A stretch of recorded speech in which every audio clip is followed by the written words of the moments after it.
Bismillahirrahmanirrahim. Assalamualaikum warahmatullahi wabarakatuh. Al-Fatihatu bil qabul wa ijabatil mas'ul wa ila hadratir rasul sayyidina wa maulana Muhammadin sallallahu alaihi wasallam wa ala arwahi abaihi wa ummahatihi wa azwajihi wa dzurriyyatihi wa ahli baitihi ajma'in. Thumma ila hadrati jami'i ikhwanihi minal anbiya'i wal mursalin wal awliya'i wa syuhada'i shalihin wal ulama'il 'amilin wa jami'il malaikatil muqarrabin min ahli samawati wal ardi khususan ila hadrati sultanil 'arif Syekh Qadir Jilani radhiyallahu anhu wa ila hadrati awliya'i tis'ah wa ila hadrati sa'iril awliya'il 'arabi wal 'ajam wa ila hadrati sa'iril awliya'il wa ila hadrati sahibul wilayah Abu Sayyid Khadim Qasis ulama wa ila hadrati muassis masjid kita wa ila hadrati jami'il masyayikhina wa asatidina fi kulli wa ila hadrati Amin Ahmad Nawawi wa ila hadrati Syekhuna Abdul Al-Hafidh wa ila hadrati Sayyid Ahmad Al-Muzuki wa ila hadrati jami'il muslimin wal muslimat wal mu'minin wal mu'minat aynama kanu min masyariqil ardi ila magharibiha barriya lahumul Fatihah. A'udzu billahi minasy syaithanir rajim. Bismillahirrahmanirrahim. Alhamdulillahi rabbil alamin. Arrahmanir rahim. Maliki yaumiddin. Iyyaka na'budu wa iyyaka nasta'in. Ihdinas siratal mustaqim. Siratal ladzina an'amta 'alaihim ghairil maghdubi 'alaihim waladdallin. Amin. Alhamdulillahi rabbil alamin wal 'aqibatu lil muttaqin wala 'udwana illa 'alal zalimin. Asyhadu an la ilaha illallah wahdahu la syarika lah wa asyhadu anna Muhammadan 'abduhu wa rasuluh. Allahumma salli wa sallim wa barik ala sayyidina wa habibina wa syafi'ina wa qurrati a'yunina sayyidina wa maulana Muhammad wa ala alihi wa azwajihi wa dhurriyyatihi wa ahli baitihi ajma'in. Subhanaka la ilma lana illa ma 'allamtana innaka antal alimul hakim. Rabbi shrah li sadri wa yassir li amri wa hlul 'uqdatam min lisani yafqahu qawli. Amma ba'd. Alhamdulillahirabbil alamin. Bapak Ibu jamaah yang insyaallah dimuliakan oleh Allah Subhanahu wa taala. Marilah pertemuan pada malam hari ini kita senantiasa selalu bersyukur kepada Allah Subhanahu wa taala, Allah Rabbul Izzah, yang selalu memberikan hidayah, memberikan taufik, memberikan nikmat kepada kita, sehingga dengan semuanya itu kita bersama-sama untuk hadir di majelis Thalaqul Ilmi. Mudah-mudahan majelis ini bersamaan dengan hidayah Allah Subhanahu wa taala sehingga menjadikan keistiqomahan kita beribadah kepada Allah Subhanahu wa taala dan memahami tentang sifat-sifat Allah Subhanahu wa taala, baik sifat wajib maupun sifat muhal Allah Subhanahu wa taala. Sholawat dan salam semoga selalu tercurah kepada uswah kita Nabi Agung Muhammad sallallahu alaihi wasallam. Semoga kita semua tercatat menjadi umat Nabi Muhammad sallallahu alaihi wasallam dan kelak insyaallah akan mendapatkan syafaatul uzmah daripada Nabi Muhammad sallallahu alaihi wasallam. Bapak Ibu jamaah yang insyaallah dimuliakan Allah Subhanahu wa taala. Alhamdulillah pada malam hari ini kita masih diberikan sehat wal afiyah oleh Allah Subhanahu wa taala, dan kita malam hari ini melanjutkan materi yang kita pelajari, yakni kitab Aqidatul Awam, membahas tentang sifat-sifat muhalnya Allah Subhanahu wa taala. Kemarin sudah sedikit kita bahas dari sifat wajibnya Allah Subhanahu wa taala kemudian sifat jaiznya Allah Subhanahu wa taala, kemudian sifat wajibnya Nabi dan Rasul Allah Subhanahu wa taala, serta sifat-sifat jaiznya Nabi dan Rasul. Pada malam hari ini kita membahas tentang sifat-sifat mustahilnya Allah atau sifat-sifat muhalnya Allah Subhanahu wa taala, serta sifat-sifat muhalnya Nabi dan Rasul Allah Subhanahu wa taala. Bismillahirrahmanirrahim. Qala al-musannifu rahimahullahu ta'ala wa nafa'ana bihi wa bi'ulumihi fid dharaini amin. Kita lanjut pada sifat muhalnya Allah Subhanahu wa ta'ala yang nomor 4, karena kemarin sifat muhalnya Allah yang pertama, kedua, dan ketiga sudah kita bahas, yaitu wujud, lawan katanya Adam, kemudian Qidam, lawan katanya Hudus, kemudian Baqa, lawan katanya adalah Fana. Pada malam hari ini adalah lawan kata daripada mukhalafatul hawadits.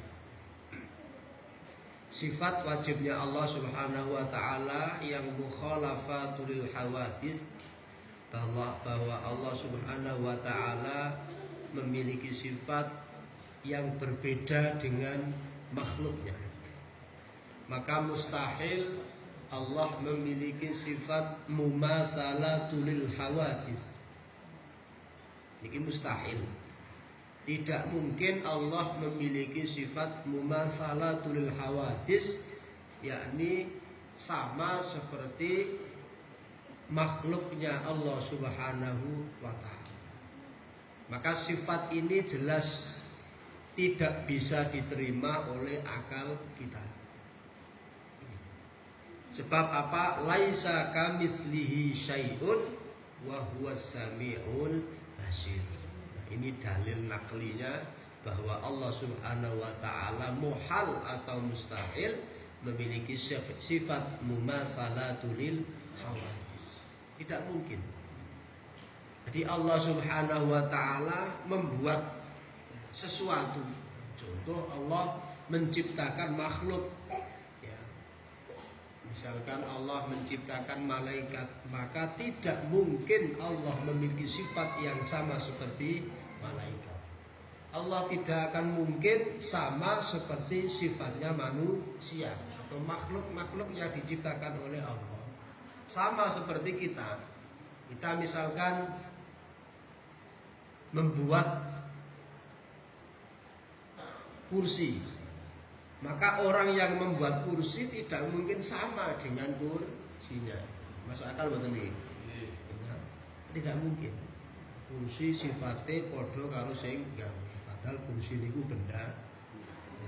Ini kan tidak mungkin. Maka tidak diterima oleh akal pikiran kita bahwa ini adalah mustahil buat Allah Subhanahu wa taala memiliki sifat mumasalatul hawadits.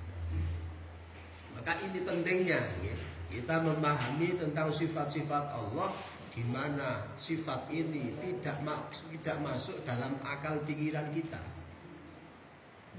Mumasalatul hawadits laisa kamitslihi syai'un wa huwas samiul alim. Bapak Ibu jamaah yang insyaallah dimuliakan Allah Subhanahu wa taala. Kemudian sifat yang berikutnya atau sifat yang kelima dari sifat qiyamuhu binafsi, Allah mustahil memiliki sifat ikhtiyaju li ghairi. Apa makna ikhtiyaju li ghairi? Allah butuh yang lain, tidak mungkin. Tidak masuk akal. Bahwa Allah Subhanahu wa taala tidak mungkin memiliki sifat ikhtiyaju li ghairi. Sebab apa? Kita lihat dalam dalil naklinya.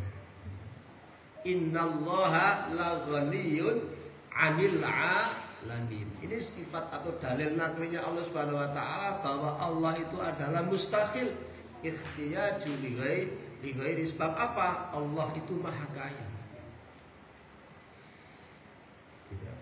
Allah maha kaya. Tidak mungkin Allah butuh yang lain. Cukup Allah sendiri yang akan melakukan. Qiyamuhu binafsi. Allah itu berdiri dengan sendirinya. Tidak campur tangan dengan yang lain. Ketika Allah Subhanahu wa taala menciptakan segala sesuatu, ora butuh sapa-sapa. Mboten butuh sapa. Innallaha la ghaniyun 'anil 'alamin. Sungguhnya Allah Subhanahu wa taala adalah la ghaniyun 'anil 'alamin. Jadi sugih. Alam semesta ini adalah milik Allah Subhanahu wa taala. Maka tidak akan masuk akal dalam pikiran kita terkait dengan sifat muhal atau mustahilnya Allah Subhanahu wa taala. Kemudian sifat yang keenam adalah at-ta'addud. Ta'addud ini lawan kata dari sifat wajibnya Allah wahdaniyah, bahwa Allah Subhanahu wa taala itu esa, satu. Itu sifat wajib. Maka mustahil bagi Allah Subhanahu wa taala memiliki sifat ta'addud. Apa makna ta'addud? Berbilang aja Allah itu lebih dari satu, itu muhal. Tidak mungkin Allah lebih dari satu. Andaikan Allah itu lebih dari satu, mungkin dunia ini tidak akan diciptakan oleh Allah Subhanahu wa ta'ala. Kalau Tuhan lebih dari satu, Allah lebih dari satu, mungkin ketika membuat satu ciptaan antara Tuhan satu dengan Tuhan yang lainnya, tentu ada kata atau sifat yang namanya olok-olokan. Contoh ketika membuat bumi misalnya, ketika Tuhannya itu lebih dari satu, maka Tuhan itu akan saling mengklaim. Bumi sing mbok gawe iki apik nggonanku. Karena apa? Allah memiliki mustahil memiliki sifat ta'addud, tidak mungkin.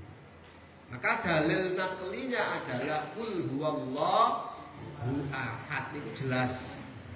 Dalil nakli bahwa Allah itu adalah ahad, Allah itu adalah esa. Allahu somad, Allah itu tempat bergantung. Maka Allah itu tidak butuh tempat. Kalau kita butuh, tapi Allah itu tidak butuh tempat. Jadi jelas, qul huwallahu ahad, Allahus samad, lam yalid wa lam yulad wa lam yakul lahu. Ini sifat Allah Subhanahu wa taala yang disebut sifat wajib. Jadi mustahil bahwa Allah Subhanahu wa taala memiliki sifat ta'addud yang sifatnya adalah Tuhan atau Allah itu lebih dari satu. Jadi Allah tidak mungkin, dalam akal pikiran kita tidak terima bahwa Allah Subhanahu wa taala adalah zat yang maha esa, yang maha satu. Tidak ada Tuhan selain Allah Subhanahu wa ta'ala. Tidak ada sesembahan yang kita sembah melainkan Allah Subhanahu wa ta'ala. Jelas, la ilaha illallah. Ini sifat Allah Subhanahu wa ta'ala. Maka Bapak Ibu jamaah yang insyaallah dimuliakan Allah Subhanahu wa ta'ala, jelas sifat-sifat muhalnya Allah Subhanahu wa ta'ala adalah merupakan sifat yang semua sifat itu tidak diterima oleh akal pikiran kita semua, karena bertentangan dengan sifat-sifat wajibnya Allah Subhanahu wa ta'ala. Kemudian sifat wajibnya Allah Subhanahu wa ta'ala yang nomor 7 atau yang ke-7 adalah al-ajzu. Ini sifat atau lawan kata daripada kudrah. Kudrah itu artinya kuasa. Allah itu mampu. Tapi mustahil bahwa Allah subhanahu wa ta'ala memiliki sifat ajzun atau lemah. Allah itu kuasa, Allah itu kuat. Allah itu mampu untuk membuat segalanya, untuk menciptakan segalanya. Maka tidak mungkin Allah memiliki sifat yang lemah. Allah itu kuat. Allah itu kuat, tidak mungkin memiliki sifat ajiz. Dalil naklinya innallaha ala kulli syai'in qadir.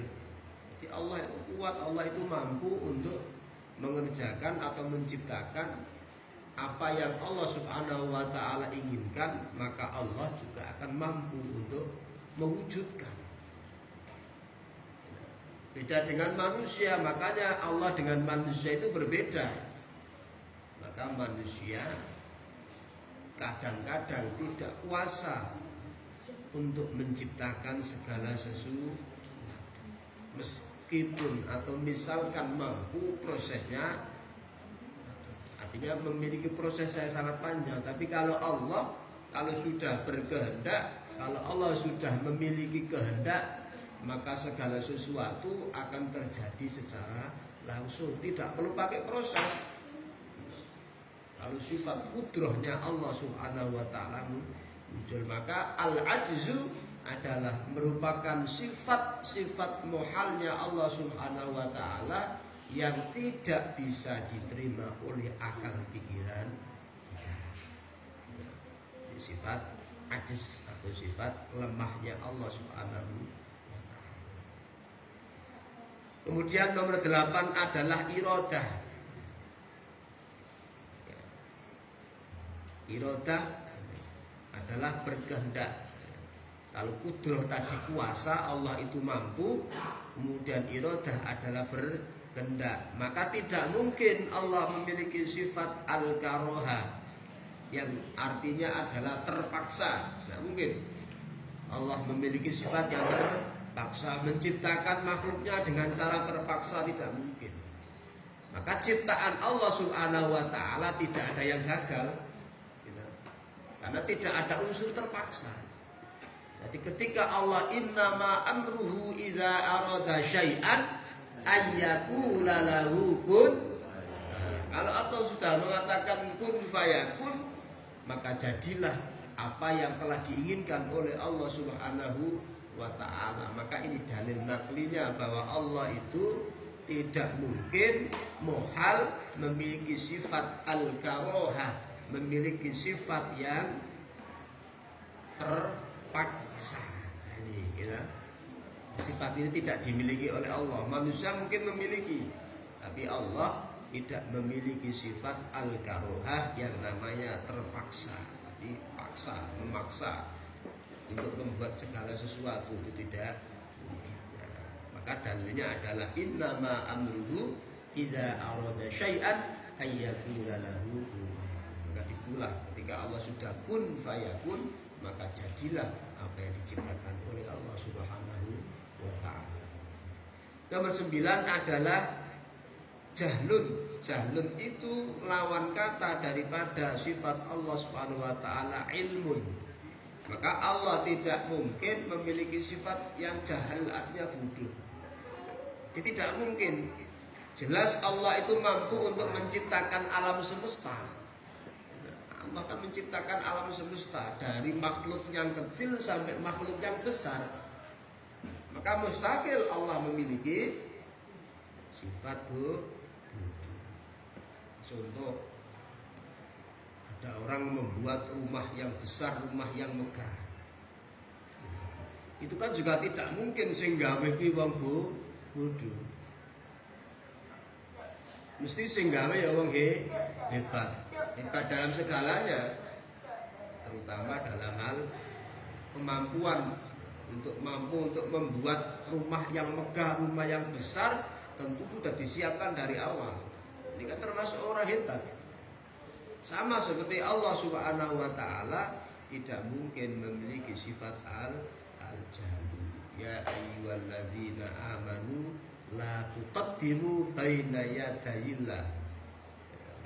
wa rasulih wattaqullah innallaha sami'un basir. Jadi orang-orang yang beriman diingatkan oleh Allah Subhanahu wa taala la tuqaddimu baina yadayillah.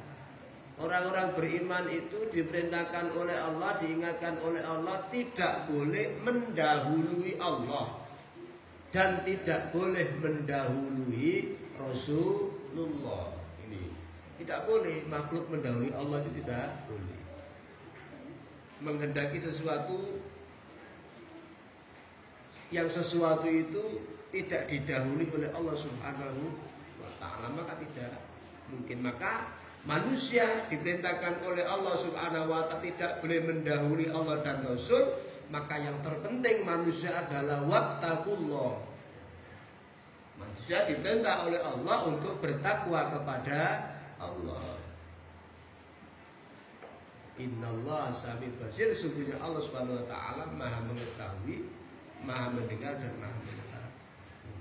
Ini sifat Allah Subhanahu wa taala sebagai dalil nakli terkait dengan tidak mungkinnya Allah Subhanahu wa taala memiliki sifat al-jahl atau memiliki sifat bodoh. Kemudian yang nomor 10 adalah al-maut. Allah muhal, Allah mustahil memiliki sifat maut. Ya, lawan kata dari al-hayat atau hayatun. Allah maha hidup selamanya. Allah Subhanahu wa taala hidup kekal abadi. Maka sifat maut ini adalah muhal dimiliki oleh Allah Subhanahu wa taala karena Allahu la ilaha illa huwal hayyul. Allah la ilaha, tidak ada yang disembah atau tidak ada yang berhak disembah illahu kecuali Allah al-hayyul qayyum, yang hayyu yang hidup, qayyum yang. Ini sifat Allah Subhanahu wa taala yang tidak mungkin dimiliki oleh Allah. Karena Allah itu maut tidak mungkin. Sebab Allah itu yang menciptakan maut. Allazi khalaqal mauta wal hayata liyabluwakum ayyukum ahsanu. Allah itu justru malah menciptakan yang namanya mati atau maut. Hidup dan mati itu ciptaan Allah. Maka tidak mungkin Allah memiliki sifat maut. Jadi harus kita pahami sifat-sifat yang tidak dimiliki oleh Allah. Maka ketika kita mempelajari sifat-sifat wajibnya Allah, tentu kita juga akan tahu tentang sifat-sifat yang memang tidak masuk akal dalam pikiran kita. Dalam hal ini sifat muhal Allah. Maka kalau kita sampai mengatakan bahwa Allah itu adalah memiliki sifat adam, Allah itu memiliki sifat yang tidak ada, Allah itu memiliki sifat yang butuh tempat dan sebagainya, maka kita sudah termasuk orang yang syirik terhadap Allah Subhanahu wa taala. Maka berhati-hati. Ya. Ini pentingnya kita belajar tauhid di sini. Jadi berhati-hati supaya kita tidak menjadi orang-orang yang dikatakan berbuat syirik terhadap Allah. Jadi sepele dengan kata-kata. Ya, maka ketika berhubungan dengan ini kita berhati-hati dalam berucap. Takutnya apa? Kita sudah masuk dalam ranah syirik yang artinya mensekutukan Allah Subhanahu wa taala. Kemudian yang nomor 11 adalah sifat somamun atau lawan kata daripada sama. Sama itu Allah memiliki sifat maha mendengar. Maka Allah tidak mungkin memiliki sifat yang apa maknanipun lawan kata nipun mendengar napa? Tuli, tidak mungkin. Allah memiliki sifat tuli itu tidak mungkin. Jadi bahkan Allah pun mengetahui. Tidak hanya sami', atau al-basir, tapi Allah juga memiliki sifat alim, sifat yang mengetahui terhadap apa yang ada dalam diri kita. Maka sami Allah Subhanahu wa taala mendengar, mengetahui isi hati kita. Jadi tidak hanya dalam pendengaran, artinya ucapan kita, tapi ketika walaupun kita tidak mengucapkan, hanya ada dalam hati kita, maka Allah pun juga akan tahu apa isi daripada hati kita semua. Maka sifat Allah adalah sami. Kemudian yang nomor 12 adalah sifat ama, lawan kata daripada basar. Basar itu Allah Maha melihat. Maka lawan kata Allah, mustahil bagi Allah Subhanahu wa taala memiliki sifat ama, yaitu buta. Sebab innallaha huwas sami'ul basir. Sesungguhnya Allah itu sami, maha mendengar. Al-basir, maha melihat. Maka tidak mungkin bagi Allah Subhanahu wa taala, mustahil memiliki sifat ama atau memiliki sifat buta. Beda dengan makhluk Allah Subhanahu wa taala. Maka perlu kita pahami bahwa ketika Allah Subhanahu wa taala menciptakan makhluk, ya, maaf yang mungkin makhluk ciptaan Allah itu tidak sempurna, itu bukan berarti bahwa Allah itu gagal membuat makhluk, tidak. Ya, sewu kadang mungkin Allah menciptakan salah satu makhluk Allah tidak bisa melihat, mungkin tidak bisa mendengar, atau mungkin tangannya tidak sempurna. Itu bukan berarti Allah murka dengan mereka, tidak. Di balik itu pasti ada hikmah. Di balik itu pasti ada kelebihan-kelebihan dari orang-orang yang diciptakan oleh Allah Subhanahu wa taala. Maka kita sampaikan bahwa Allah tidak pernah menciptakan makhluknya dengan istilah produk gagal. Ya. Kalau menungso bisa produk gagal. Karena pengennya tidak diri ngono, ini produk gagal. Tapi kalau Allah tidak, Allah menciptakan makhluk, menciptakan apapun itu sudah ada rahasia masing-masing, sudah ada hikmahnya masing-masing, sudah ada kelebihan masing-masing. Jadi ciptaan Allah atau makhluk Allah Subhanahu wa taala yang diciptakan. Kemudian yang 13 adalah bukmun. Bukmun ini lawan kata daripada kalam, bahwa Allah Subhanahu wa taala memiliki sifat yang namanya al-kalam, mampu untuk berbicara. Maka mustahil Allah memiliki sifat yang tidak bisa berbicara.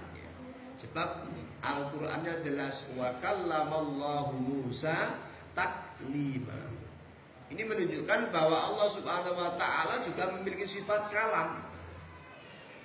Memiliki sifat kalam. Kalam itu apa ya? Cara bahasanya awake dhewe iki ngomong, ngobrol, berbicara. Maka kalam Allah Subhanahu wa taala salah satunya adalah Al-Qur'an. Kalau Al-Qur'an adalah kalamullah. Al-Quran, kenapa Al-Quran pakai bahasa Arab? Karena memang diturunkan oleh Nabi Muhammad pada saat itu dia berada di bangsa Arab, sehingga bahasanya pakai bahasa Arab. Nek umpama ning Indonesia ya mungkin pakai bahasa Indonesia. Maka kitab-kitab Allah Subhanahu wa taala, wahyu Allah Subhanahu wa taala diturunkan sesuai dengan bahasanya.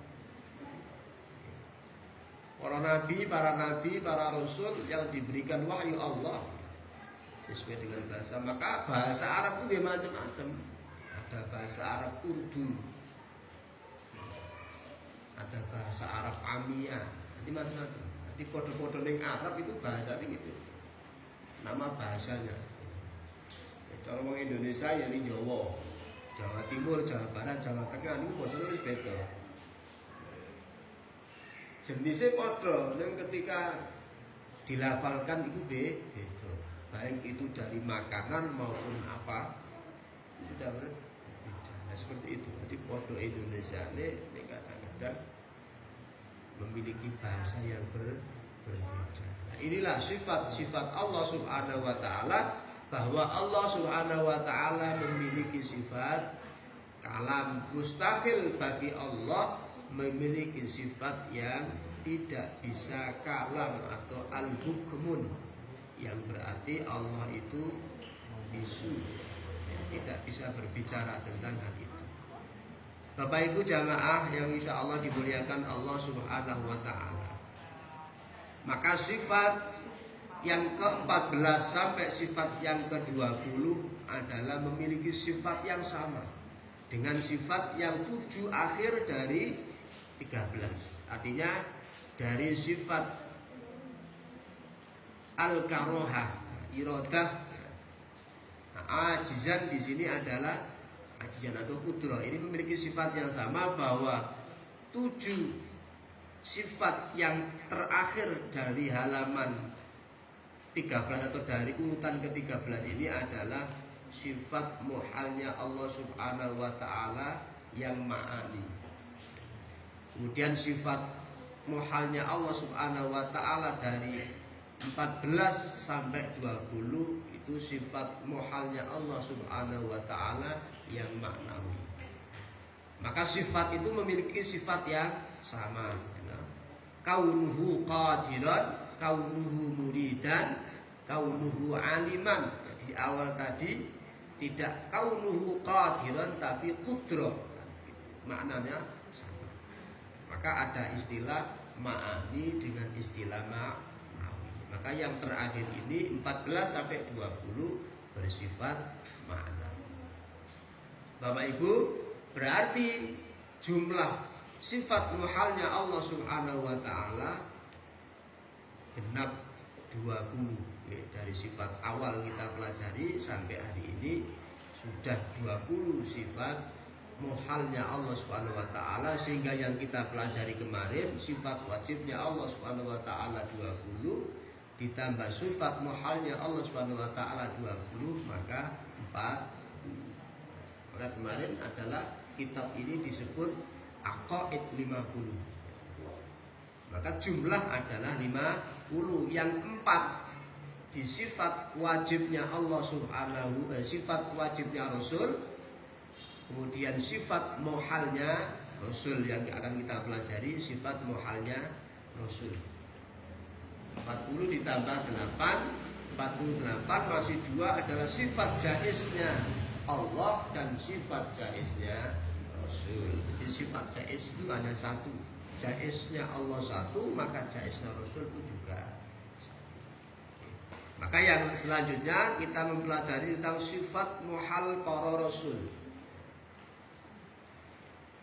bahwa Rasul atau Nabi utusan Allah Subhanahu wa ta'ala memiliki sifat dari sifat sidku atau sifat wajibnya Allah Subhanahu wa ta'ala. Lawan kata atau sifat muhalnya Allah adalah kizbu. Maka mustahil bahwa Nabi dan Rasul Allah Subhanahu wa ta'ala memiliki sifat bohong.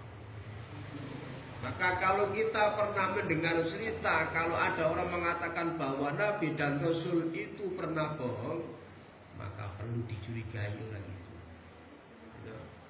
Kalau ada orang mengatakan bahwa Nabi dan Rasul itu juga pernah bohong, maka orang ini perlu dicurigai. Jangan-jangan orang ini memang bukan saudara kita. Jangan-jangan orang ini memang tujuannya mengadu. Maka sifat itu, sifat bohong tidak mungkin dimiliki oleh Nabi dan Rasul. Sebelum Nabi atau sebelum beliau ini diutus oleh Allah atau dijadikan Nabi, artinya ketika beliau masih kecil itu sudah tidak memiliki sifat al-kizbu. Sebelum beliau diangkat menjadi Nabi dan Rasul itu tidak pernah berbohong. Artinya apa? Bahwa Allah itu sudah memilih sejak lahir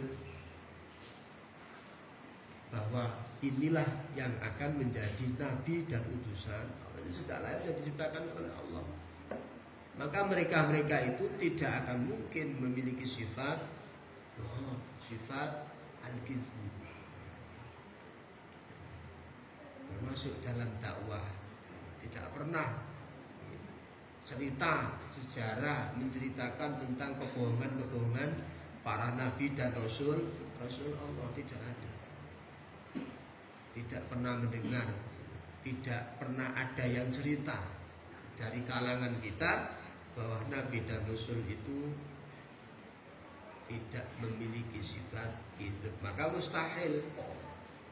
Nabi itu sudah jelas, nabi itu sudah diperintah oleh Allah, maka perintah dari Allah Subhanahu wa ta'ala ya dilakukan semestinya ya, sesuai dengan perintah Allah.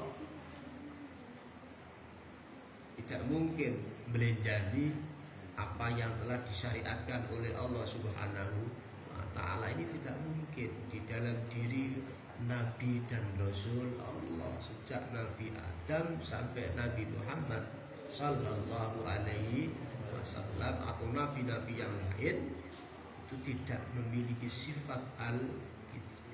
Maka sifat ini dibentukkan oleh seluruh nabi dan rasul, tidak hanya Nabi Muhammad tetapi seluruh nabi dan rasul Allah Subhanahu wa ta'ala. Karena nabi dan rasul itu memiliki pengikut, memiliki jamaah, kalau bahasa kita, memiliki umat. Maka tidak mungkin memiliki sifat itu. Kemudian yang berikutnya adalah sifat khianah. Ini juga tidak mungkin. Allah bertolak para nabi dan rasul bertolak belakang dengan sifat wajibnya rasul yang namanya amanah. Maka tidak mungkin para nabi dan rasul itu tidak amanah. Ketika diperintah oleh Allah Subhanahu wa ta'ala untuk menyampaikan syariatnya, maka tidak mungkin nabi menyeleweng atau melakukan hal-hal yang tidak sesuai dengan syariat Allah Subhanahu wa ta'ala. Di sifat amanah ini penting. Maka kita sebagai umat Nabi Muhammad SAW yang paling tidak kita itba kepada beliau, diusahakan bisa mengikuti apa yang telah dilakukan oleh Nabi Muhammad. Di antaranya adalah amanah. Nek wis dikai amanah, kudu amanah niku tekan. Diparingi amanah, dititipi duit misalkan, maka duit ini kudu tekan gone. Aja malah ditilepke. Ya, atau malah wis paling-paling sing dititipi paling gak ngerti tak jiku 50.000. Ganti amplop paling yo ora nekokke. Paling yo ora nekok. Maka itu setunggal kisah ya, dulu ya. Ada seorang ulama alim alama dari Arab. Kemudian beliau itu istilahnya bersinggah di Indonesia sekitar ya mungkin lama 1 sampai 2 bulan. Jadi tujuan beliau ke Indonesia ya dalam rangka apa istilahnya silaturahim. Karena beliau punya teman akrab dulu, mungkin ketika orang Indonesia ini nyantri atau menuntut ilmu di Arab, sehingga ulama itu berada di Indonesia kurang lebih 2 bulan. Jadi ringkas ceritanya, ulama itu kehabisan bekal. Kemudian ulama itu pinjam uang, yang dipinjami seorang ulama.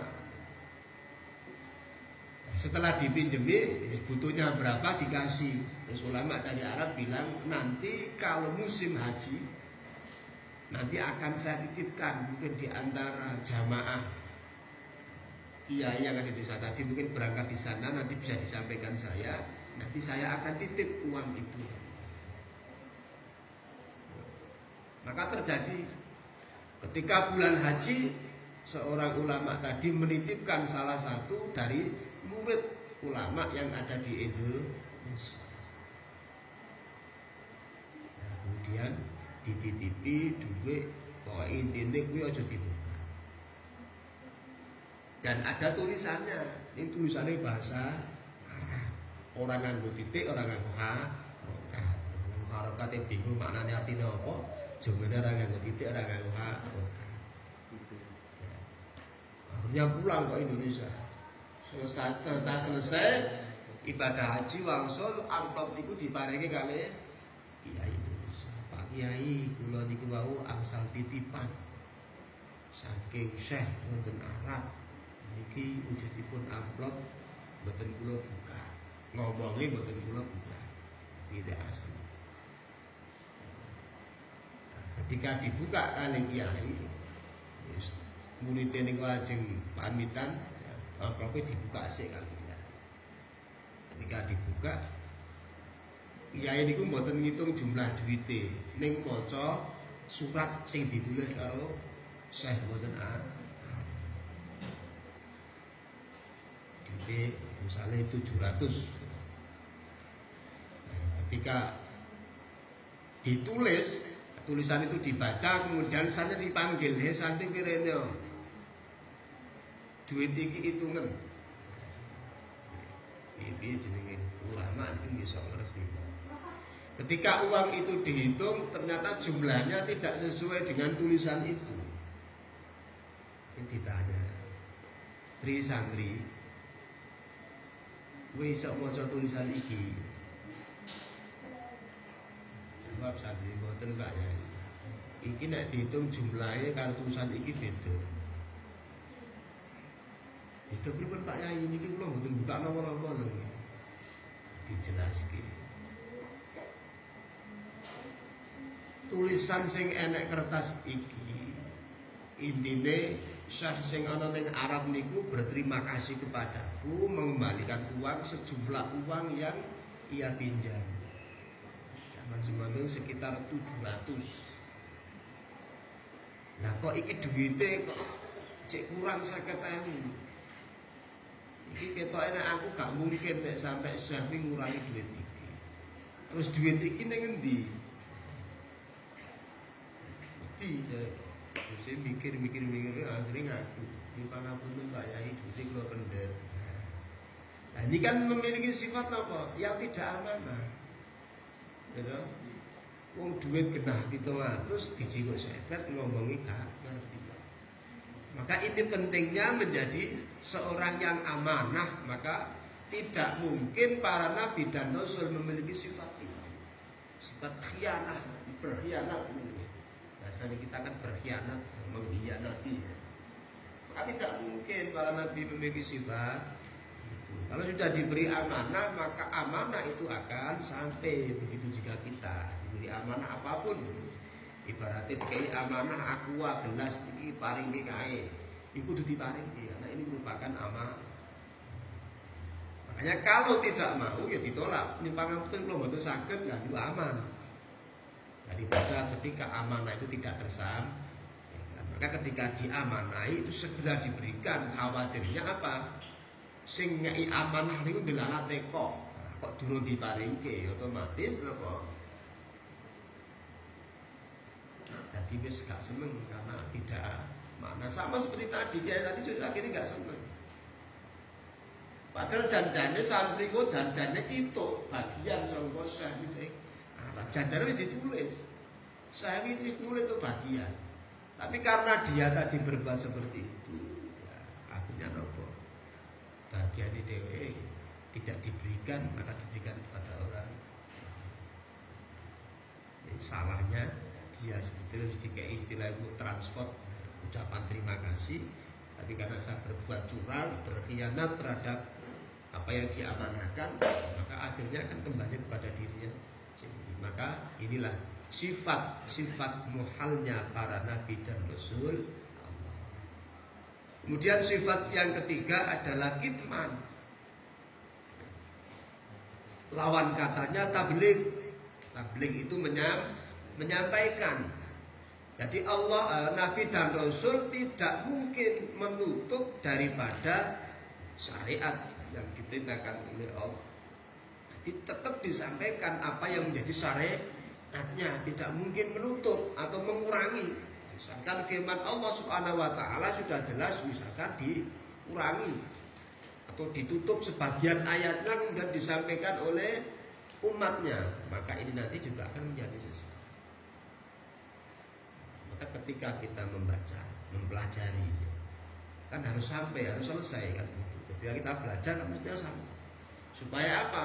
Supaya jelas sing dipelajari itu jelas. Maka para nabi dan rasul juga sama, tidak akan menutup syariat-syariat yang telah diberikan oleh Allah untuk diberikan kepada umat. Maka sifatnya adalah tabligh. Nabi itu menyampaikan risalah. Mulai dari Nabi Adam sampai Nabi Muhammad menyampaikan risalah kepada umatnya. Terkait dengan apa? Yang pertama adalah terkait dengan ketuhanan. Yang pertama adalah ketuhanan, mengingatkan kepada para umatnya untuk menuhankan Allah Subhanahu wa ta'ala, mentauhidkan Allah Subhanahu wa ta'ala. Maka ajaran-ajaran Nabi terdahulu itu adalah tauhid. Ajaran tauhid, mengingat atau mengenalkan Allah Subhanahu wa ta'ala. Maka termasuk di Indonesia munculnya Islam itu kan juga ada ajaran-ajaran tauhid dari wali sembilan. Karena pada zaman itu memang masyarakat pada umumnya tidak beragama Islam, tidak mengenal Allah, maka dikenalkan Allah dengan cara mereka. Maka para wali zaman terdahulu memiliki cara tersendiri, berbeda-beda caranya. Yang penting cara itu bisa masuk, bagaimana orang-orang itu memeluk syariat Islam. Akhirnya kan berhasil, wali sembilan itu bisa mengislamkan masyarakat yang ada di Indonesia, bahkan menjadi mayoritas. Yang dulunya tidak, sekarang menjadi mayoritas Islam terbesar sedunia. Maka para ulama itu berhasil. Maka dakwahnya para ulama, dakwahnya para nabi terdahulu, dakwahnya para wali sembilan di Indonesia, itu dakwahnya adalah bil ma'ruf. Maka keberhasilan seseorang itu adalah dengan cara bil ma'ruf, dengan cara yang ramah. Jenenge golek konco, golek wong, golek umat, itu kan dengan cara yang ma'ruf. Kalau kita tidak dengan cara yang ma'ruf, tentu ditinggalkan. Belum, tak bersoal. Karena apa? Dianggap bahwa ajarannya itu terlalu keras. Maka para nabi, para rasul turun ke bawah sampai para wali, para masyayikh, para ulama itu dengan cara yang ma'ruf. Karena apa? Dengan cara bisa merangkul untuk semua.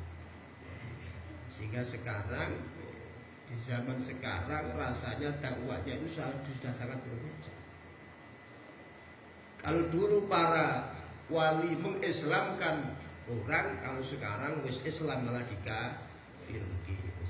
Mula wong Indonesia niki niku kulo dihitung sakniki iki wong kafir-kafir bagi mereka.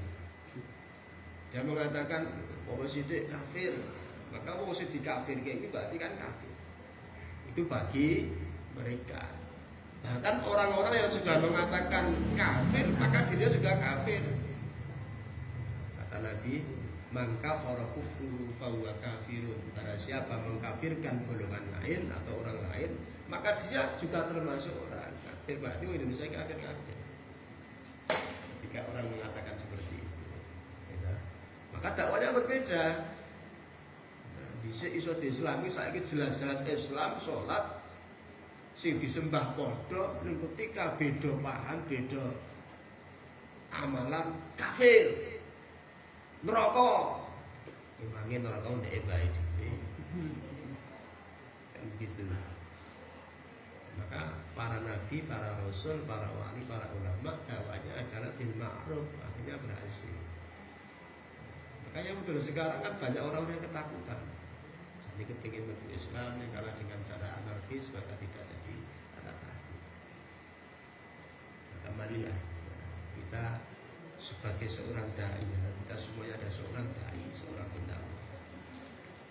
Sesuai dengan cara masing-masing bagaimana kita bisa menarik masyarakat kita untuk menjadi orang yang baik.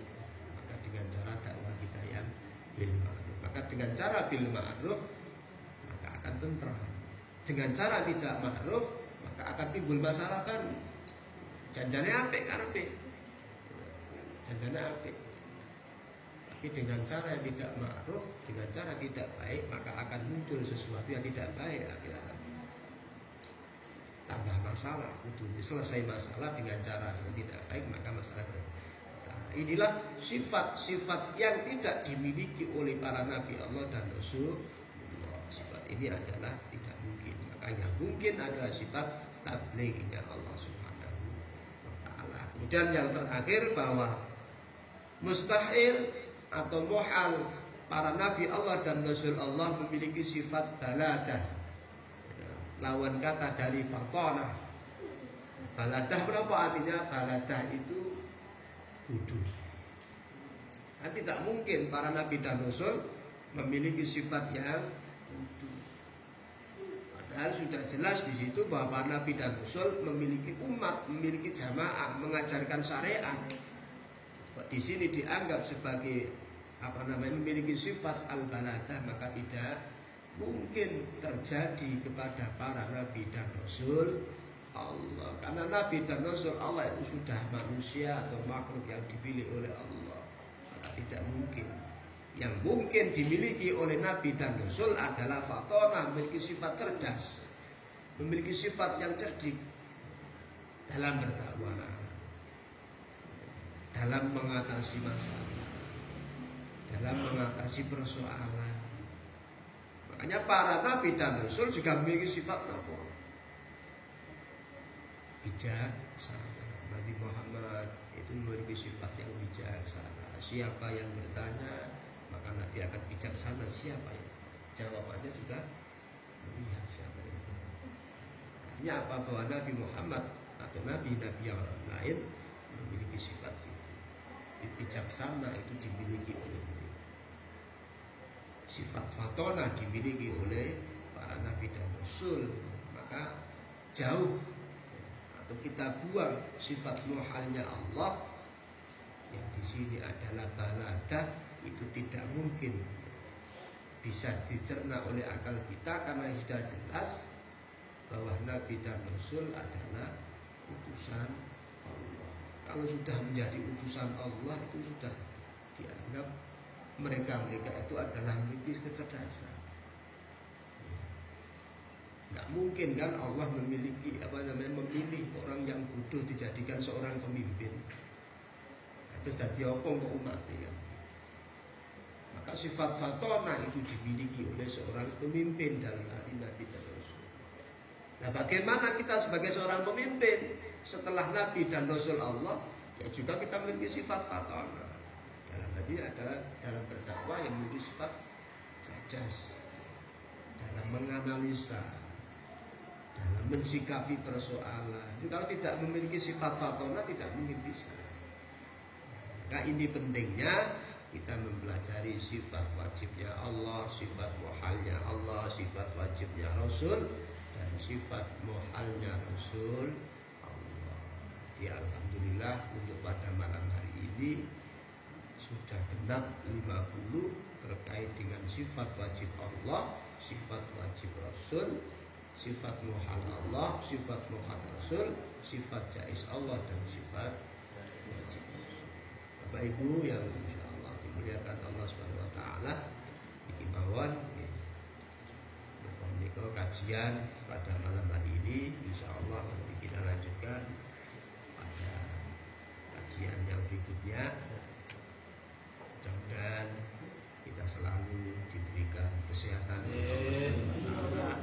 sehingga kita bisa terus-menerus untuk mengikuti kegiatan-kegiatan yang sudah diselenggarakan pada hari ini, atau sifatnya kegiatan ini adalah rutin setiap seminggu sekali. Mudah-mudahan juga istiqomah kita semuanya, tidak obor belarak, kita usahakan kita istiqomah. kaliwatan ilang langkung mabutan wallahul muwafiq ila aqwamit thariq. Assalamualaikum warahmatullahi wabarakatuh.